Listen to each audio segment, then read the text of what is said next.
परम कल्याण कैसे होगा? श्रेषाम यद भवे श्रेयः पावनानाम च पावनम, पवित्र करने वाला क्या है? और श्री कृष्ण प्राप्तिकरम शश्वत साधनम तद्वदुना बदाधुना। श्री कृष्ण की शाश्वत प्राप्ति कैसे होगी? ये नहीं कि एक झलक आए और फिर चले गए। हम चाहते श्री कृष्ण मिले तो हमेशा हमेशा के लिए मिल जाए। एक बात और कह दिया कि चिंतामणि मिल जाए किसी को, चिंतामणि तो संसार का सुख मिल जाएगा। कल्प वृक्ष मिल जाए तो स्वर्ग का सुख मिल जाएगा। लेकिन सद्गुरु मिल जाए तो सद्गुरु मिले अनंत फल, वेदन किया विचार। तीर्थ गए तो एक फल, संत मिले फल 4 और सद्गुरु मिले अनंत फल, वेदन किया विचार। महाराज आप सद्गुरु रूप में मेरे सामने बैठे हैं, व्यासपीठ पर बैठे हैं। आप हम सब के हृदय के अंधकार का नाश करिए, ज्ञान का उजागर करिए। अच्छा ठीक है। सूर्य प्रसन्न बोले, प्रश्न आपका बहुत बढ़िया है। भक्तों की भक्ति रूपी धारा को बढ़ाने वाला है और श्री कृष्ण की प्रसन्नता देने वाला है। इस कथा से भगवान प्रसन्न हो जाएंगे। सुनिए जो मैं आपको कहने जा रहा हूं। काल ब्याल मुख ग्रास त्रास निर्नाश हे तबे, श्रीमद् भागवतम शास्त्रम कलौ कीरेन भासितम। काल रूपी सर्प सबको डसने जा रहा है।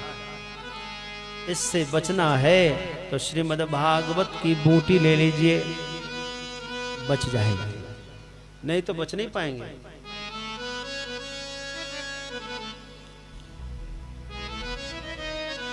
काल शिकारी सबका जीवन एक दिन खइए तरी तरी। हाँ, अब नर चेतो भली भली पछताओगे कर भली भली।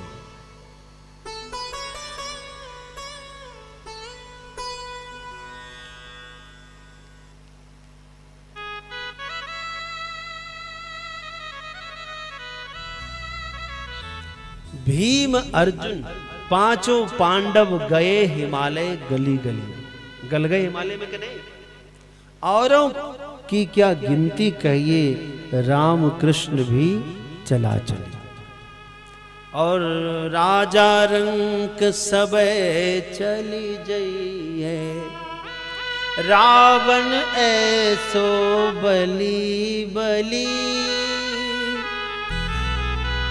सूरदास कहत कर जोड़े, यह दुनिया है चला चली। भाई कोई बचेगा नहीं यहाँ पर। काल रूपी भयानक सर्प सब जीवों को अपना ग्रास बना रहा है। उसके भय से बचने के लिए भागवत रूपी शास्त्र सुखदेव जी ने गाया है। आइए हम लोग भी इसके गायन और श्रवण के लिए प्रस्तुत होते हैं। पूर्व जन्म में किसी ने बहुत पुण्य किया होगा। यदा भाग्यम भवेद भूरि तदा भागवतम लभे। बहुत भाग्य रहा होगा तभी भागवत कथा सुनने को मिली है। हे शौनक जी, आपने जो प्रश्न किए हैं यही प्रश्न श्री सुखदेव स्वामी से राजर्षि परीक्षित ने किया था। परीक्षित कौन है? अर्जुन का पुत्र है अभिमन्यु, जानते होंगे आप हैं? और अभिमन्यु का पुत्र है परीक्षित। उत्तरा के गर्भ से जब अभिमन्यु मरा था, उत्तरा गर्भवती थी। अश्वत्थामा ने उसको भी मारना चाहा, लेकिन भगवान श्री कृष्ण ने गर्भ में प्रवेश करके उसका रक्षण किया, इसीलिए उसका नाम रखा परीक्षित। तो राजर्षि परीक्षित को सुखदेव स्वामी भागवत कथा सुना रहे थे, उसमें मैं भी था। तो राजर्षि परीक्षित ने भी यही प्रश्न किया था जो आपने किया। कहे तो विस्तार से वही सुनाओ। बोले हाँ वही सुन। तो बोले देखिए, राजर्षि परीक्षित को समीक ऋषि का श्राप लगा था। क्यों लगा? क्योंकि एक बार कलयुग के प्रभाव में आकर राजर्षि परीक्षित जंगल में जा रहे थे, समीक ऋषि के आश्रम में गए और वहां उनको प्यास लगी, पानी मांगा, लेकिन समीक ऋषि तो समाधि में थे, इसीलिए कुछ बोले नहीं। तो मन में द्वेष हुआ और उनको लगा कि ये कोई कपटी मुनि है, परीक्षा लेंगे। परीक्षा लेने के चक्कर में एक मरा हुआ सांप समीक ऋषि के गले में लपेट दिया। मान्यवर ऋषि को तो पता ही नहीं चला। उनके पुत्र का नाम है श्रृंगी। श्रृंगी ऋषि को पता चला तो उन्होंने श्राप दे दिया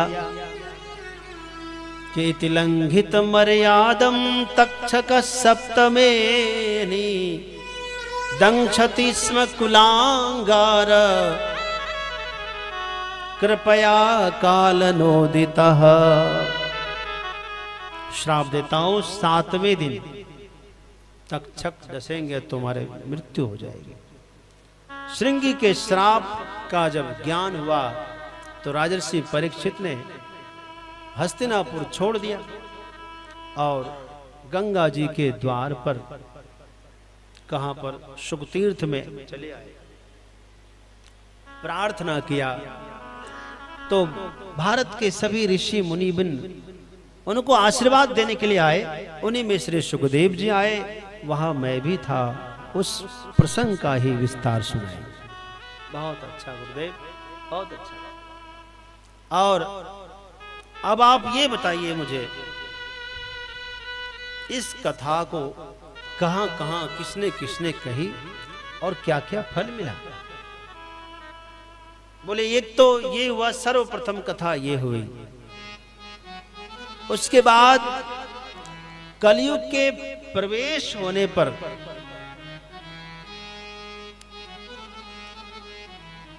कलयुग के लगभग 65 वर्ष बीतने पर गोकर्ण ने इस भागवत कथा को सुनाया था धुंधकारी के लिए। और कलयुग के लगभग 100 वर्ष बीतने पर देवऋषि नारद जी को यजमान बनाकर सनकादियों ने इस कथा को किया था। ये कहां पर? बोले ये गंगा द्वार समीपे। गंगा जी का द्वार कहाँ है? जिसको आप हरिद्वार कहते हैं। तटम आनंद नामकम, बोले यहीं पर सुनाया था।